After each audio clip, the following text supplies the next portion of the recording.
Chapter 13. The Brain, a broadcasting and receiving station for thought. The 12th step toward riches.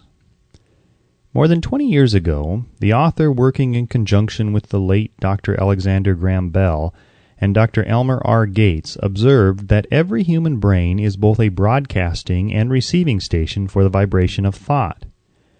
Through the medium of the ether, in a fashion similar to that employed by the radio broadcasting principle, every human brain is capable of picking up vibrations of thought which are being released by other brains. In connection with the statement in the preceding paragraph, compare and consider the description of the creative imagination as outlined in the chapter on imagination. The creative imagination is the receiving set of the brain, which receives thoughts released by the brains of others. It is the agency of communication between one's conscious or reasoning mind and the four sources from which one may receive thought stimuli. When stimulated or stepped up to a high rate of vibration, the mind becomes more receptive to the vibration of thought which reaches it through the ether from outside sources. This stepping up process takes place through the positive emotions or the negative emotions. Through the emotions, the vibrations of thought may be increased. Vibrations of an exceedingly high rate are the only vibrations picked up and carried by the ether from one brain to another. Thought is energy traveling at an exceedingly high rate of vibration. Thought, which has been modified or stepped up by any of the major emotions, vibrates at a much higher rate than ordinary thought, and it is this type of thought which passes from one brain to another through the broadcasting machinery of the human brain. The emotion of sex stands at the head of the list of human emotions, as far as intensity and driving force are concerned. The brain, which has been stimulated by the emotion of sex, vibrates at a much more rapid rate than it does when that emotion is quiescent or absent. The result of sex transmutation is the increase of the rate of vibration of thoughts to such a pitch that the creative imagination becomes highly receptive to ideas which it picks up from the ether. On the other hand, when the brain is vibrating at a rapid rate, it not only attracts thoughts and ideas released by other brains through the medium of the ether, but it gives to one's own thoughts that feeling which is essential before those thoughts will be picked up and acted upon by one's subconscious mind. Thus you will see that the broadcasting principle is the factor through which you mix feeling or emotion with your thoughts and pass them on to your subconscious mind. The subconscious mind is the sending station of the brain through which vibrations of thought are broadcast. The creative imagination is the receiving set through which the vibrations of thought are picked up from the ether. Along with the important factors of the subconscious mind and the faculty of the creative imagination, which constitute the sending and receiving sets of your mental broadcasting machinery, consider how the principle of autosuggestion, which is the medium by which you may put into operation your broadcasting station. Through the instructions described in the chapter on autosuggestion, you are definitely informed of the method by which desire may be transmuted into its monetary equivalent. Operation of your mental broadcasting station is a comparatively simple procedure. You have but three principles to bear in mind and to apply when you wish to use your broadcasting station, the subconscious mind, creative imagination, and autosuggestion. The stimuli through which you put these three principles into action has been described. The procedure begins with desire. The greatest forces are intangible. The Depression brought the world to the very borderline of understanding of the forces which are intangible and unseen. Through the ages which have passed, man has depended too much upon his physical senses, and has limited his knowledge to physical things which he could see, touch, weigh, and measure. We are now entering the most marvelous of all ages, an age which will teach us something of the intangible forces of the world about us. Perhaps we shall learn, as we pass through this age, that the other self is more powerful than the physical self we see when we look into a mirror. Sometimes men speak lightly of the intangibles, the things which they cannot perceive through any of their five senses, and when we hear them, it should remind us that all of us are controlled by forces which are unseen and intangible. The whole of mankind has not the power to cope with nor to control the intangible force wrapped up in the rolling waves of the oceans. Man has not the capacity to understand the intangible force of gravity which keeps this little earth suspended in mid-air and keeps man from falling from it, much less the power to control that force. Man is entirely subservient to the intangible force which comes with a thunderstorm, and he is just as helpless in the presence of the intangible force of electricity. Nay, he does not even know what electricity is, where it comes from, or what is its purpose. Nor is this by any means the end of man's ignorance in connection with things unseen and intangible. He does not understand the intangible force and intelligence wrapped up in the soil of the earth, the force which provides him with every morsel of food he eats, every article of clothing he wears, every dollar he carries in his pockets. The dramatic story of the brain. Last but not least, man, with all of his boasted culture and education, understands little or nothing of the intangible force, the greatest of all the intangibles, of thought.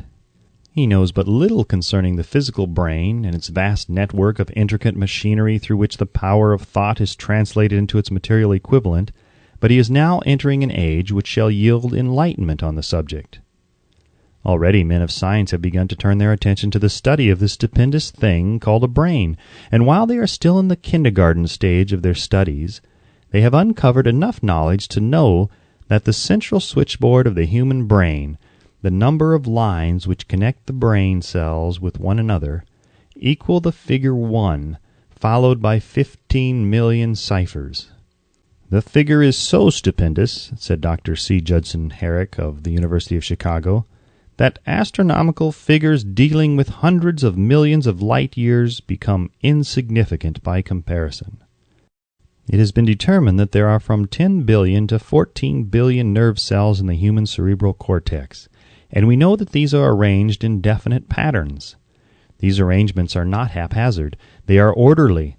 Recently developed materials of electrophysiology draw off action currents from very precisely located cells or fibers with microelectrodes, amplify them with radio tubes, and record potential differences to a millionth of a volt. It is inconceivable that such a network of intricate machinery should be in existence for the sole purpose of carrying on the physical functions incidental to growth and maintenance of the physical body. Is it not likely that the same system, which gives billions of brain cells the media for communication one with another, provides also the means of communication with other intangible forces? After this book had been written, just before the manuscript went to the publisher, there appeared in the New York Times an editorial showing that at least one great university and one intelligent investigator in the field of mental phenomena are carrying on an organized research through which conclusions have been reached that parallel many of those described in this and the following chapter. The editorial briefly analyzed the work carried on by Dr. Rhine and his associates at Duke University, vis-a-vis, what is telepathy? Quoting the editorial now, "A month ago we cited on this page some of the remarkable results achieved by Professor Rhine and his associates in Duke University from more than 100,000 tests to determine the existence of telepathy and clairvoyance. These results were summarized in the first 2 articles in Harper's Magazine. In the second, which has now appeared, the author E. H. Wright attempts to summarize what has been learned, or what it seems reasonable to infer regarding the exact nature of these extrasensory modes of perception. The actual existence of telepathy and clairvoyance now seems to some scientists enormously probable as the result of Rhine's experiments. Various participants were asked to name as many cards in a special pack as they could, without looking at them and without other sensory access to them. About a score of men and women were discovered who could regularly name so many of the cards correctly that there was not one chance in many a million of their having done their feats by luck or accident. But how did they do them? These powers, assuming that they exist, do not seem to be sensory. There is no known organ for them. The experiments work just as well at distances of several hundred miles as they did in the same room. These facts also dispose, in Mr. Wright's opinion, of the attempt to explain telepathy or clairvoyance through any physical theory of radiation. All known forms of radiant energy decline inversely as the square of the distance traversed. Telepathy and clairvoyance do not. But they do vary through physical causes as our other mental powers do. Contrary to widespread opinion, they do not improve when the participant is asleep or half asleep, but on the contrary when he is most wide awake and alert. Rhine discovered that a narcotic will invariably lower a participant's score, while a stimulant will always send it higher. The most reliable performer apparently cannot make a good score unless he tries to do his best. One conclusion that Wright draws with some confidence is that telepathy and clairvoyance are really one and the same gift. That is, the faculty that sees a card face down on the table seems to be exactly the same one that reads a thought residing only in another mind. There are several grounds for believing this. So far, for example, the two gifts have been found in every person who enjoys either of them. In every one so far, the two have been of equal vigor, almost exactly.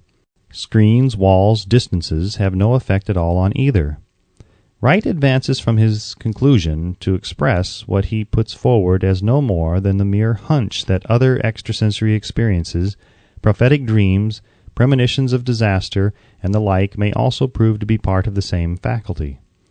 The reader is not asked to accept any of these conclusions unless he finds it necessary, but the evidence that Rhine has piled up must remain impressive. In view of Dr. Rhine's announcement in connection with the conditions under which the mind responds to what he terms extrasensory modes of perception, I now feel privileged to add to his testimony by stating that my associates and I have discovered what we believe to be the ideal conditions under which the mind can be stimulated so that the sixth sense described in the next chapter can be made to function in a practical way. The conditions to which I refer consist of a close working alliance between myself and two members of my staff. Through experimentation and practice, we have discovered how to stimulate our minds by applying the principle used in connection with the invisible counselors described in the next chapter, so that we can, by a process of blending our three minds into one, find the solution to a great variety of personal problems which are submitted by my clients. The procedure is very simple.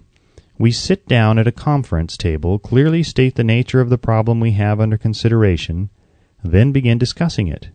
Each contributes whatever thoughts that may occur. The strange thing about this method of mind stimulation is that it places each participant in communication with unknown sources of knowledge definitely outside his own experience.